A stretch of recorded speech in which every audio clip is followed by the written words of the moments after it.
around for a while, you know that part of our culture is to share stories of God's work in our lives. And Doug has a story to share this morning. It's a difficult story to tell. Doug, first of all, thanks for being willing to do that. And so Doug has been on staff, on the maintenance staff here at Liberty. Is no longer, but for years he was here, so to recognize the face, that's it. Doug, you found yourself being arrested and incarcerated at Porter County Jail. Can you talk a little bit about what led you up to that point of being arrested and a little bit of that part of the story? Yeah, it is pretty difficult to talk about right now. But leading up to this, I guess I didn't realize how much fear has been in my life, and how much that was controlling me, actually. And after I got married 2.5 years ago, I started to just slowly try to control things, because I was gripped with this worry to the point that I was in bondage to it, and I didn't even realize, what was causing anger and all this other stuff. And there was one night, there was an argument, and it got a little out of hand, and I was just gripped with feeling like I needed to control things, and that's what kind of led me being arrested and faced with a D felony and a misdemeanor. But thankfully, by God's grace, it looks like it might be all wiped away after a year of probation. So, you were arrested, put you in Porter County Jail. What was running through your mind that first night and the remaining nights of, wow, here I am, I can't go in? What was going through your mind? Yeah, it was, I've never been arrested before. I've never been in that situation. I've heard the stories that I've even gone into the jail to witness to people. I've always been on that side of the contact visits of ministry to inmates. But never, this time I found myself on the inside, and it was just very scary. Didn't know what to expect. They don't tell you anything. And I just found myself in this one cell by myself around 1, 2 o'clock in the morning. Couldn't sleep. It was a steel bed. And I remember just crying out to God so desperately. And I've never experienced Him telling me so clearly than that night that I'm with you. And we hear that all the time, but it was real. And I was going through so much pain and so much worry again. But it was a comfort still. And he was like, and I appreciate what Bob was saying about him inviting him into the boat when we're going through a storm. And that's what I felt like. He was in there in the cell with me, and he was glad to do it. He was telling me that he wants to be locked up with me because he's my God. He's my Father. And he's going to go through this with me. He knows how much pain I'm in. And I think that's true in every single trial that we go through, small or big. And that was the biggest thing that first night. So your time there, what did God show you about yourself? He began to really reveal things over the first week or two of being in jail. We were having Bible study in the jail multiple times a day. And just through prayer, through reading His Word, He just began to speak to me about the things that I was struggling with and the things that he wanted me to do, and he wanted me to surrender. He wanted me to surrender that fear because it was controlling me. And it's weird how I wanted to try to control things. I was being controlled. I was being deceived. And he wanted me to surrender that to him. And I was there for a purpose. He didn't want me to get out. He wanted to do a work in me. It was a major spiritual surgery that he was wanting to do. So God was at work there in the prison. Share just a couple things about evidence you saw God at work, just in the brief time you were there. Yeah, I was there about 6 weeks. There was so many things that happened, and if I were to pick out a couple of things, it was through the Bible studies where we were having.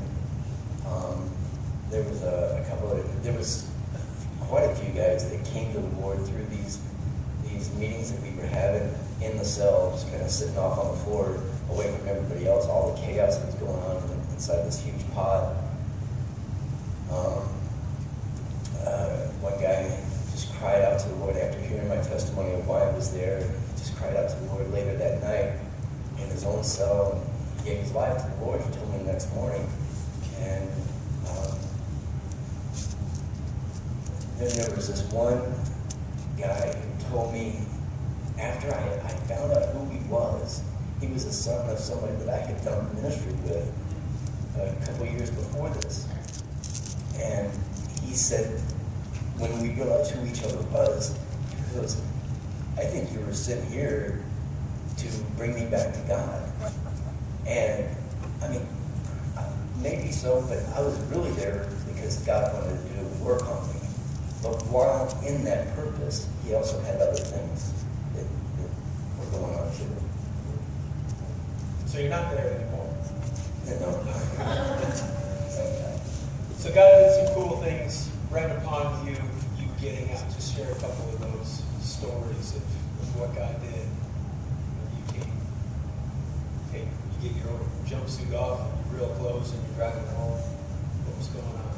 Yeah, that was a surreal moment. It was freeing, but also it was scary, maybe even more so than the jail time, because now what do I do?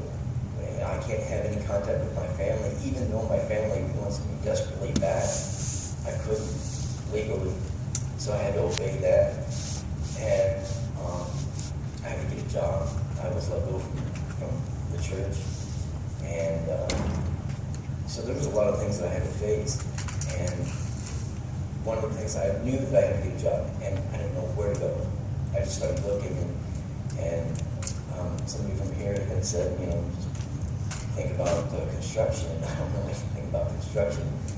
And then I started searching that out, and I got the job. And right away, I realized that I need to get these tools, which I have no money. And, I don't know how to get these tools.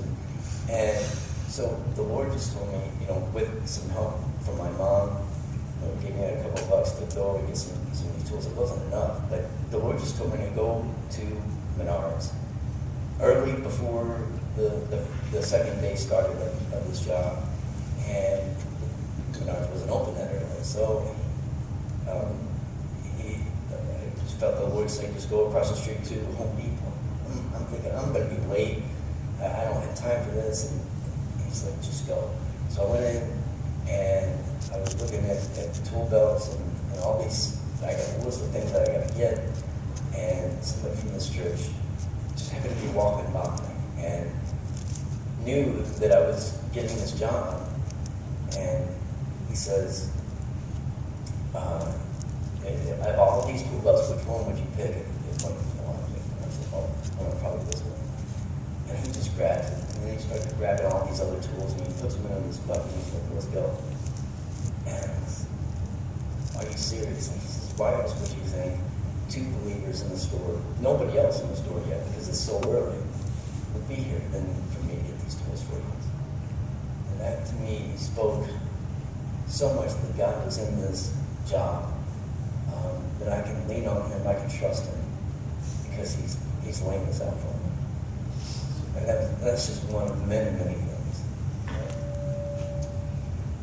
So, what do you feel God has shown you about himself through this whole experience? That he's trustworthy. Now, I had known this before, but I guess I just, through, getting married to a godly woman who has brought me 5 kids of her own, along with one child that I already have, 6 kids. I wasn't ready for this. I thought I would, but it's just a lot to take, a lot of responsibility. And so, through all that, just this cloud of doubt kept hovering over me. Even though that I knew that I could trust him, it started to crowd him out. The faith started to be weakened. And he was telling me, you remember what I've done, the tools, just many of the things. You can trust me. You can trust me. And the passage in Joshua kept coming to me over and over, how the Israelites were supposed to cross over the Jordan River, just like they did in the Red Sea. But he parted the Red Sea before the very eyes. He was commanding them to go over the Jordan River before he did anything. And he was telling me, you need to trust me like that. Step into the river, even when you know that it's the highest that it's been and the roughest that it's been. Just trust me. Doug, thanks again for sharing your story. There's a lot that we kind of had to cut out for the sake of time, but we appreciate that. I'm going to pray for Doug this morning, and then after that, we are free to go. God, thank you for Doug and his life, for your work in his life. God, we know that our sin has consequence, and sometimes those consequences are things that others see. And that can be embarrassing and it can be shameful. But we also know, God, that Jesus' work on the cross has taken the power of sin away.